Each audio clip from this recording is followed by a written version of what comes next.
लेकिन इस बात को भी हमने बड़ा स्पष्ट कहा है पहले से कि लगभग 4000 नौजवानों की भर्ती की प्रक्रिया की प्रोसेस वहां पर जो है वो लंबित हुई पड़ी है।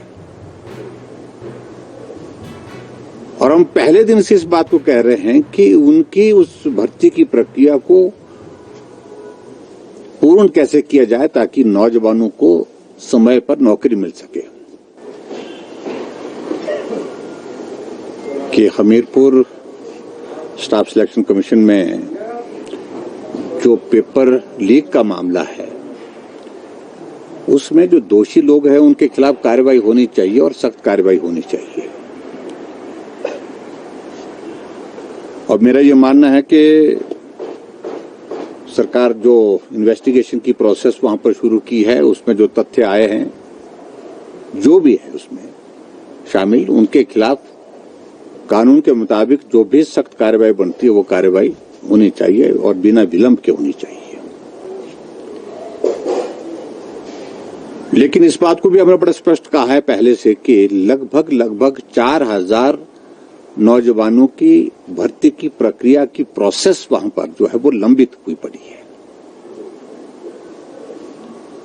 और हम पहले दिन से इस बात को कह रहे हैं कि उनकी उस भर्ती की प्रक्रिया को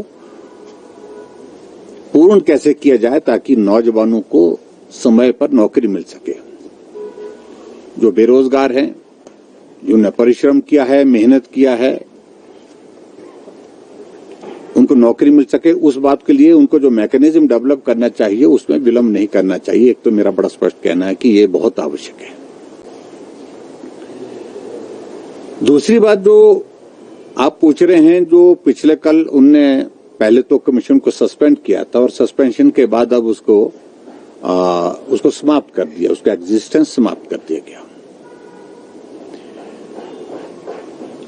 मैं समझता हूं कि वर्तमान में हिमाचल प्रदेश में सरकार कांग्रेस की है और निश्चित रूप से सरकार के पास ये अधिकार है। अगर वहां पर इस प्रकार की बात ध्यान में आती है तो कार्रवाई करने की दृष्टि से उनके पास जो स्कोप है उसमें इस कमीशन को बंद करने के लिए जो उन्होंने कहा है, मुझे लगता है कि वो नियम के अनुसार ही किया होगा। को लेकर के नहीं कहना है और इस सारे विषय को लेकर के, क्योंकि जांच की प्रक्रिया चली है अभी तक और जांच की रिपोर्ट जो है पूरी आएगी तभी उसके बारे में कुछ कहा जा सकता है। और पहले ही हम उस पर कहना शुरू कर दें तो उचित नहीं लगेगा। लेकिन इस प्रकार से कमीशन को बंद करके मैकेनिज्म क्या कर रहे हैं वो भर्ती की प्रक्रिया को पूरा करने के लिए, ये मुझे लगता है कि ये आज की तारीख में बहुत आवश्यक है, जिसको पूरा प्रदेश का नौजवान भी जानना चाहता है, पूरा प्रदेश भी जानना चाहता है। क्या वो प्रक्रिया पारदर्शी तरीके से करने की स्थिति में हो पाएगी, ये भी एक प्रश्न है। तो ऐसे में मुझे सिर्फ इतना ही कहना है कि इस सारी प्रक्रिया को पूरा करने के लिए नौजवानों को जल्दी से जल्दी नौकरी मिले और जो दोषी है उनके खिलाफ कार्रवाई हो, इस बात को सुनिश्चित करें। सर तो ऊपर से नीचे तक के ऐसी बेक स्टेटमेंट कहना उचित नहीं है। मेरा मानना यह है कि जो इन्वॉल्व है, अगर कितने लोग इन्वॉल्व है, उनके सबके खिलाफ कार्रवाई करनी चाहिए, उनके सार्वजनिक नाम भी सार्वजनिक करने चाहिए। लेकिन इसमें एक चीज को लेकर के बड़ा स्पष्ट है कि भर्ती की जो प्रक्रिया है उसमें कमीशन की भूमिका क्या है। ये जो सिक्रेसी से जुड़ा हुआ विषय, ये तो सेक्रेटरी से जुड़ा हुआ विषय सीधा है।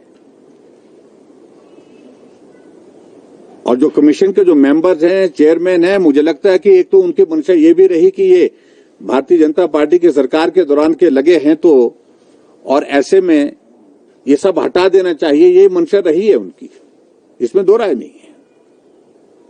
लेकिन प्रश्न ये पैदा होता है कि क्या चेयरमैन और मेंबर्स का इसमें कोई इन्वेस्टिगेशन में कोई इन्वॉल्वमेंट इन्वॉल्वमेंट आया है क्या? हाँ, अगर इन्वॉल्वमेंट आया तो कार्रवाई होनी चाहिए, निश्चित रूप से होनी चाहिए।